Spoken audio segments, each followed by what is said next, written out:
Okay, so we have new Xenoblade Chronicles X stuff to talk about. We're a little over 2 months away, and we have just gotten a brand new trailer. And the trailer itself is pretty dang cool.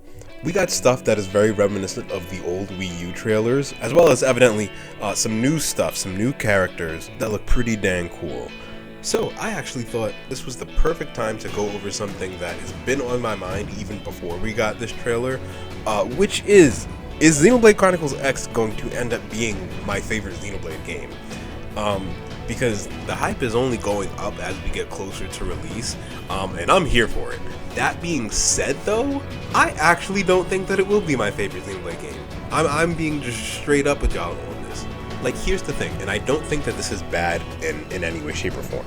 This might sound obvious, but when you're very passionate about a franchise, it doesn't necessarily mean that you have to champion every single entry or piece of work within that franchise and say that it's perfect.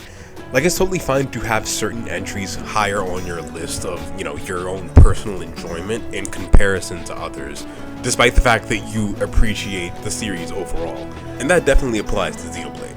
Like, for me, I never ended up finishing Xenoblade X back in the day when it first came out on the Wii U. I played a good chunk of the game. I got up to, I think, like the first boss, and I'm pretty sure I got a Skell. But it was college time. I wasn't able to keep going just because of college stuff. But even back then, at that time, I admittedly was kind of underwhelmed with the game. Not in the sense that I thought that it was bad or anything like that, but just it didn't blow me away.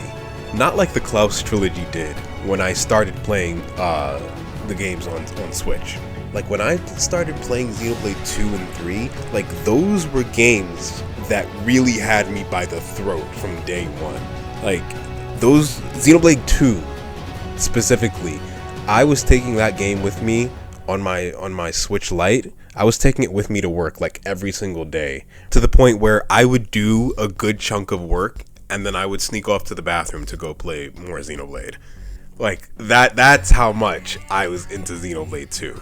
And even now, I would personally say that if we're just talking base games, Xenoblade 2 is probably my favorite, followed by 3 and 1. But, like, the difference in how much I like those other two games, it's like by a hair. If we're talking overall story, like if we're including the DLCs in that, I would honestly say that Xenoblade 3 is my favorite. Like, if we're talking the whole package of base game and DLC, then it's probably 3.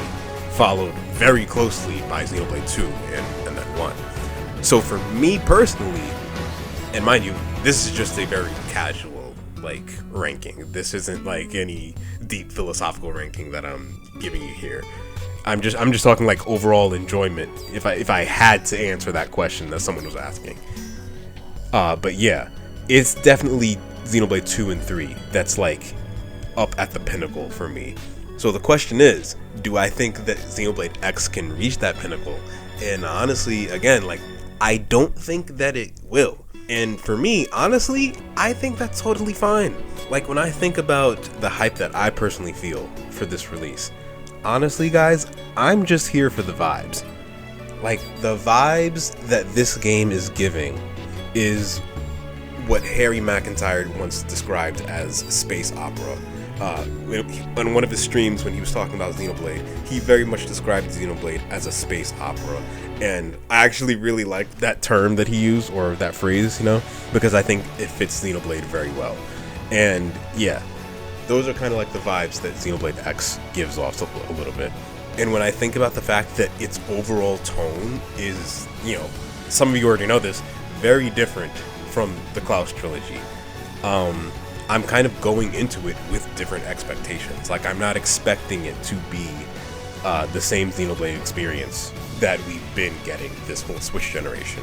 I'm very much expecting a different flavor, and it's very much a thing where just because I know I'm probably going to enjoy that flavor, I don't expect it to dethrone my favorite flavors, Because yeah, like I said, even back in the day, I wasn't necessarily blown away by it. But again, that was a while ago. This game has gotten a huge facelift and then some. So there's new things in this dish, new ingredients that Takahashi and the people that he's working with have packaged into here. So that's the hype part for me. You know, it's like whether or not this game is going to connect to the Klaus trilogy, or if it doesn't. Honestly, to me, it's kind of irrelevant.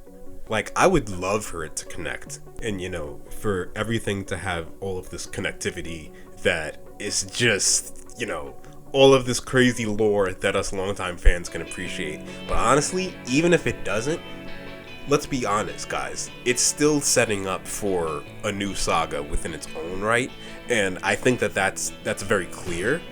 And that's worth getting excited over by itself. Like, the fact that we know that they've added cut content from base game that they've shown off in this latest trailer, combined with a new story that, if I had to guesstimate, I would say is probably, you know, just based on what Monolith Soft has given us in the past, at bare minimum will be the size of Future Connected, because that was the smallest DLC, you know, that was the smallest extra story that we got. So I imagine it'll be, at the very least, that big, which, you know, that was a decent extra story add-on. But imagine if it's something as big as Torna or Future Redeemed, that would be a lot of extra story, a lot of extra ingredients that they're putting into this, you know, self-contained story. If it is self-contained, that is. So yeah, even if that is the case, you know, there is going to be a lot of stuff to relish in here. And yeah, at the end of the day, I'm just here for the vibes. Like, I'm not going to force myself to necessarily have a deep philosophical interpretation of whatever's in X. If it happens, you already know I'm going to be taking notes, and I'll probably end up making a video about it, but I'm not going to like force myself to do that. It's definitely going to be an organic thing where I'm only going to do something like that if I like genuinely feel like I have something to say based on everything that this experience gives us. But honestly, if not, I'm probably going to end up making more unscripted videos about Xenoblade X, kind of like this one, where I'm just, you know, giving my very casual take on the X saga. And personally, I don't see any problem with that. But yeah, at the end of the day, like I said, this is a new flavor. I don't think it's going to become my favorite flavor, but I think it is something to look forward to. So I very much have my expectations tempered in that way. Also, who knows? There is very much the chance that I come back to this video a couple months from now and say that I was dead wrong, and that somehow, some way, X ended up becoming my favorite out of all of them. That is entirely possible. Who knows? One thing that I will say is I really hope that for the combat they added like character switching like in Xenoblade 3. Like I'm really hoping that they added that. Like, for real. Because like after playing Xenoblade 3 where you can just freely switch your character, I really don't want to go back to being stuck to just one person and their arts. Which, yeah. I should mention too that, yeah, I was underwhelmed with the combat in X, which I don't know, I kind of feel like I'm in the minority about. But again, not even in the sense that I disliked it. I was just very much like meh back in the day.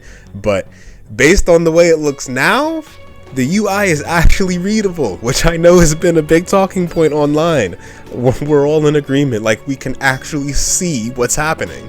I'm not even joking. I distinctly remember playing X on a huge TV in one of my college rec rooms, you know, that had good quality, and I still could not read what was happening on my screen. I was squinting while all the fighting was happening. Like, what does that even say?